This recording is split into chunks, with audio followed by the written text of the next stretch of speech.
Hi guys, welcome back to my channel. If this is the first time that you see my face, my name is Aleesha and I study politics and economics at the LSE. Today's video is going to be about the top economics books that I recommend for students to read, and it can serve many purposes. So either to give you an insight into economics A-level, give you an insight into an economics degree, or also to be included into your personal statement for you or also to be included in your personal statement for your university applications.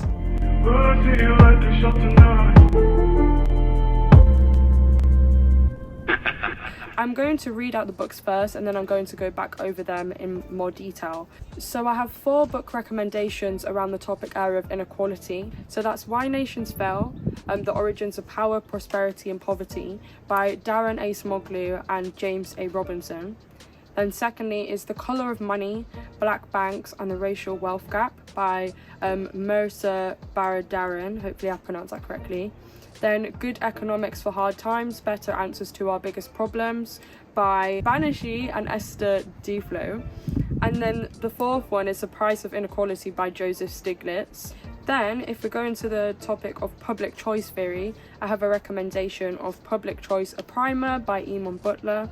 Then in the beginner section, I recommend Freakonomics by Stephen Levitt. And then for behavioral economics section, I recommend reading Thinking Fast and Slow by Daniel Kahneman and Who Cooked Adam Smith's Dinner by Katrine Marcel. And then for the advanced section, The General Theory of Employment, Interest and Money by Keynes, The Wealth of Nations by Adam Smith, Das Kapital, also known as Capital, by Karl Marx, Capitalism and Freedom by Milton Friedman. Okay, so now going back over them. So we'll start with number 1, which is Why Nations Fell.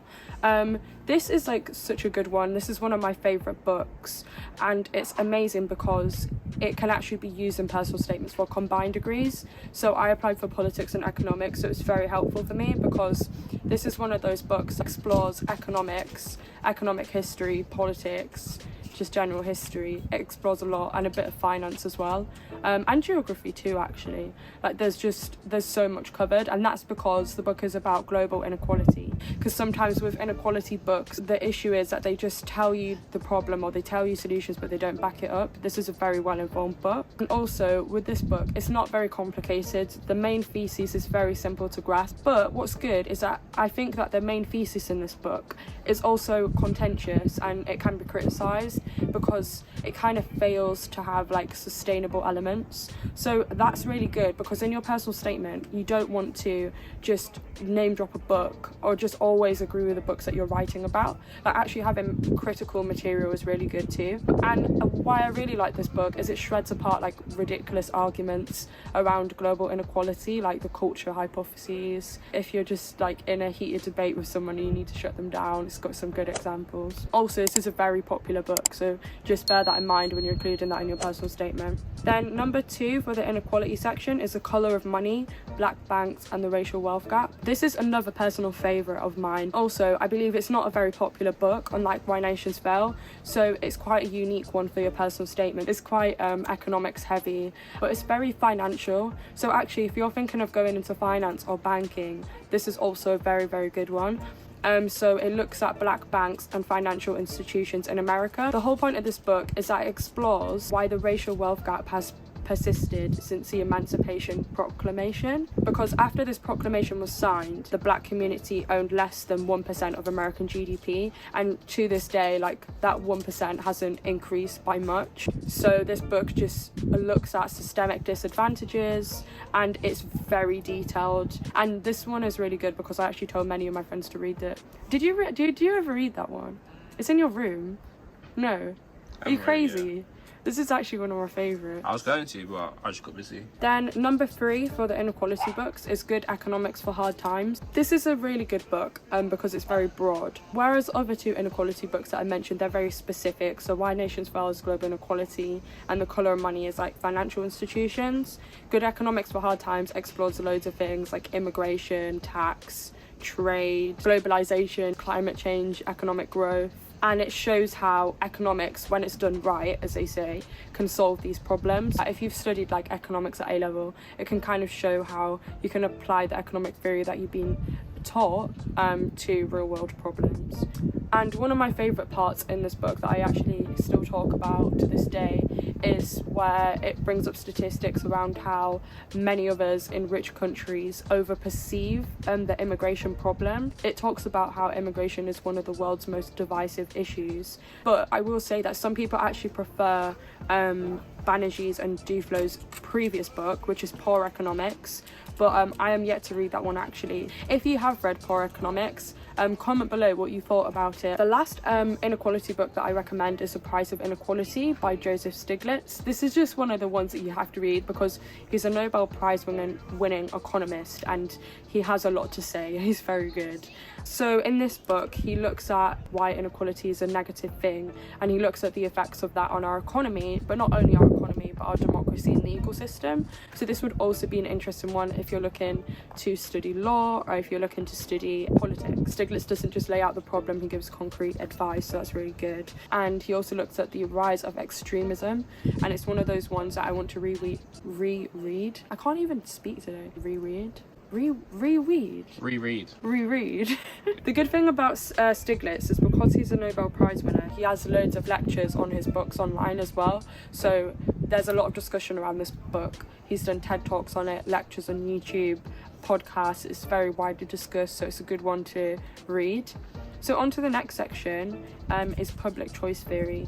Now, Public Choice, a primer, is a very quick and easy read. Like, you can definitely read that in one sitting, and it's not difficult to understand. It's very accessible, and it's a very good introduction to public choice theory. So if you haven't heard of public choice theory before, it's basically about how political agents, they're not immune to self-interest and that they're just the same as all of us, and that power corrupts. Eamon Butler looks at the role that the government should play, like in economics and in politics. Again, this is not a very popular one, so I think it's really good for your personal statement and just to have an introduction into that, because you might, after reading this, choose to pick a public choice module at university, so it will give you good insight. I'd say this book is quite even. I don't think it's overly biased, but when you're reading it, do bear in mind that it was a free market think tank, the IEA, which is where I interned this month actually, that published the book. The beginner book that I recommended was Freakonomics. I'd recommend this for like GCSE levels, so before choosing whether to study A-level economics. That's when I read it, and it's a great introduction into economics. It makes economics seem really interesting, which is cool. It shows sort of the big questions or the interesting questions that can be asked with economics. Now I will say it's very statistical. It's not necessarily like economic theory that you'll be taught at A-level.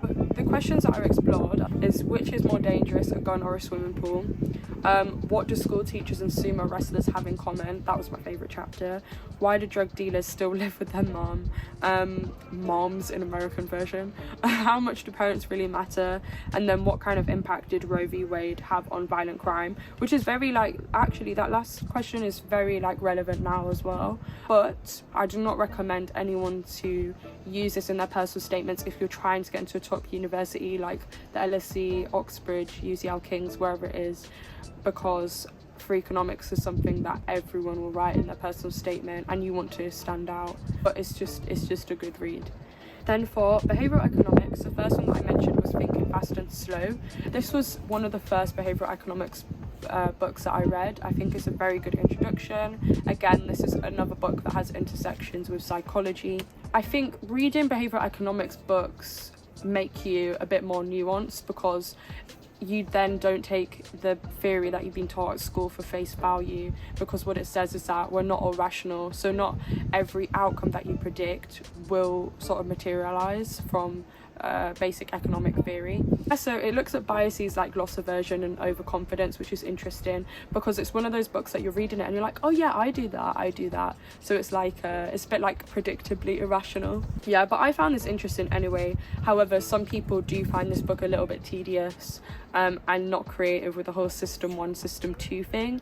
And I definitely want to read on the flip side of this, stuff like Killjoy's A Critique of Paternalism, or just some more critiques of behavioural economics. Then the next book, Who Cooked Adam Smith's Dinner, I actually think that this is probably the how do I say, the shittiest book out of the reading list I've just said. But it's a good shitty book, like it's a good read. So this is the first economics book that I read before deciding to do it at A-level, and I'd probably be inclined to put this book in the beginner section too because of that, but because it's a shitty book, or that's so rude to say, but because it's one of the shittier books, it's good because you can criticize it a lot, and like it's built off a very interesting premise. It looks at the exclusions of female contributions to GDP, so that actually caused me to like read more advanced books around gender inequality. So the last section is the advanced section, and I won't go into too much detail because I don't think these are essential for before coming to university, because these are books that you will study at university anyway.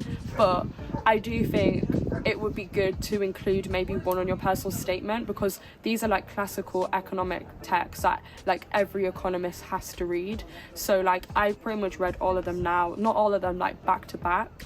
I think the only one I read back to back was the General Theory and most of the Wealth of Nations, but yeah, I included the General Theory in my personal statement, and I think it just shows that you've gone above and beyond your like age group, if that makes sense.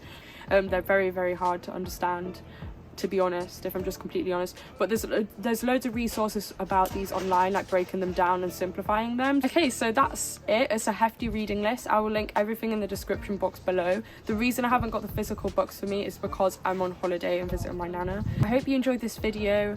Please like to support my channel and subscribe so that you can see me again if you're not fed up of me by now. Yeah, I'm gonna do another video right now on podcasts that I recommend, so if you're not like a big reader and you prefer like audio content, stay tuned for that. Bye guys.